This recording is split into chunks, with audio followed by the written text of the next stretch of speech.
Welcome to Sunday School, Esther 4:14. For if thou altogether holdest thy peace at this time, then shall their enlargement and deliverance arise to the Jews from another place. But thou and thy father's house shall be destroyed. And who knoweth whether thou art come to the kingdom for such a time as this?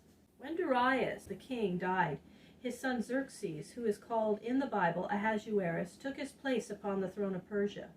Ahasuerus was not, like his father Darius, a wise man. He was hasty in his temper and did many foolish acts that often brought misfortune. At that time, the palace where the king of Persia lived was no longer at Babylon, but at a city named Shushan, among the mountains of a region called Elam. King Ahasuerus held at Shushan a great feast with his nobles. When the king and his company were all drunken with wine, he sent for his queen Vashti, that he might let all the nobles see how beautiful she was. Among the Persians it was held to be very wrong for a woman ever to allow her face to be seen by any man except her husband. Queen Vashti refused to come to the feast that these drunken men might stare at her.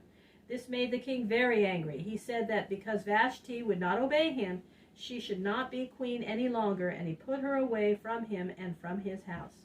After this, King Ahasuerus thought to choose another woman to be his queen instead of Vashti.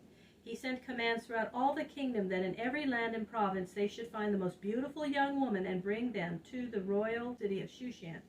There the king would see them all, and among them he would choose the one that pleased him best and would take her as his queen. So from every land in the great empire of Persia the loveliest young women were brought to Shushan, and there they were left in the care of Hegai, the chief of the king's palace. At that time many Jews were living in the cities of Persia, for we have seen that only a small part of the Jews went back to the land of Israel when King Cyrus allowed them to return. There was a Jew living in Shushan named Mordecai. He belonged to the tribe of Benjamin and came from the same family and line of Saul, the first of the kings of Israel. At the house of Mordecai lived his cousin, a young girl named Hadassah, or Esther, a name which means star. Her father and mother had died, and she had been left alone. So Mordecai took her to his house and brought her up as his own daughter. Esther was very beautiful and was as lovely in her heart as she was in her face. Among the other beautiful young women, she was taken to the palace as one of those who were to be brought before the king. When King Ahasuerus saw Esther, the Jewish girl, he loved her and chose her out of all the young women to be his queen, and he set upon her head the royal crown of Persia. Esther was taken into the king's palace. Rooms and servants were given to her, and she lived in the state of a queen. When the king wished to see her, he sent for her, and she came to his room. No one could go to the king or come see him unless sent for. And if anyone, man or woman, came before the king without being called, that person was seized by the guards and was led away to death, unless the king held out toward him his golden scepter, the rod which he held. In the palace, Mordecai could no longer meet his cousin Esther, for no man except the king could enter the room set apart for the women. But Esther, from her window, could see Mordecai as he walked by, and by her servants she could send word to him, and in the same way could hear word from him. Mordecai loved the lovely young queen, who was to him as a daughter, and every day sat at the palace gate so that he might hear from her. While Mordecai was sitting by the gate, he saw two men who were keepers of the gate, often whispering together. He watched them closely and found that they had made a plan to kill King Ahasuerus.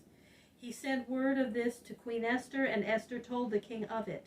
The men were taken, and as Mordecai's word was found to be true, they were both slain by being hanged on a tree. And an account or story of all their plan, and how they were found out by Mordecai the Jew, and how they were punished with death, was written in the book of records of the kingdom. After this, a man named Haman arose to great power in the kingdom. The king gave him a seat above all the other princes and asked his advice in all matters, and allowed Haman to do whatever he pleased. Of course, everybody in the palace showed great respect to Haman, the man who stood next to the king. When he came near, all the men in the palace and in the city bowed down before him, and many fell on their faces, even in the very dust. But Mordecai was a worshiper of God, and he would not fall upon his face before any man. Haman noticed that there was one man who did not bow down, as did the others around him. He said to his servants, "Who is that man sitting by the gate who does not bow down when I pass by?" They answered Haman, "That is Mordecai the Jew." But they did not tell Haman that Mordecai was a cousin of Queen Esther, and that the queen of Persia herself was a Jewess. When Haman found that Mordecai was a Jew, he became very angry, not only at Mordecai, but at all his people. He hated the Jews, and he resolved to have revenge on Mordecai, and on his account to make all Mordecai's people suffer. Haman went in to the king and said to him, O King Ahasuerus, there is a certain people scattered abroad through your kingdom and apart from all other peoples. Their laws are different from those of every other nation, and they do not keep the king's laws. It is not well to allow such people to live. If it is pleasing to the king, let a law be made that this strange people be destroyed. I will myself pay all the cost of putting them to death, and will place the money in the king's treasury. The king, living in his palace and never going out among his people, knew nothing of the Jews, and believed Haman's words. He took from his hand the ring on which was the royal seal, and gave it to Haman, saying, Do as you please. Write whatever law you wish, and stamp it with the king's seal. The money is yours, and I give this strange people to you. You can do with them as you please. Then, by Haman's command, a law was written and sealed with the king's seal, that on a certain day, which was the 13th day of the 12th month, all the Jews in every part of Persia might be slain. Anyone who chose to kill them might do so, and those who killed them might take for their own all their money, and gold, and silver, and garments, which they might find in the houses of the Jews. The copies of this law were sent to every city of the empire of Persia to be read everywhere, so that all might know that the Jews were to be destroyed. Everybody who heard of it was filled with wonder, for no one knew of any evil against the king that the Jews had done to deserve death.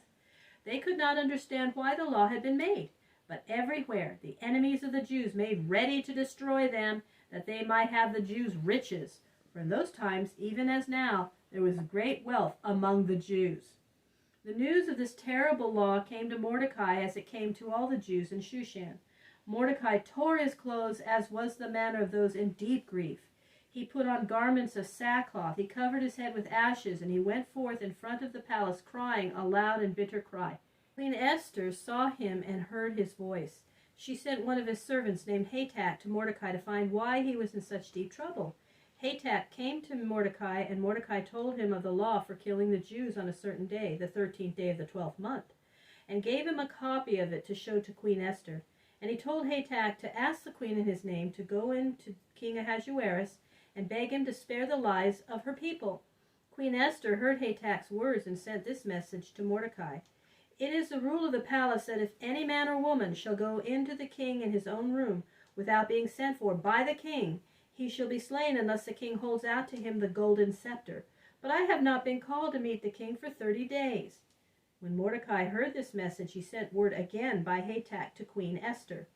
Do not think that in the king's palace you are safe and shall escape the fate of your people. If you keep still and do nothing to save your people, God will surely save them in some other way, and you and your father's family shall be destroyed. Who can tell whether God has not raised you up and given you your royal place for such a time as this, that you may save your people?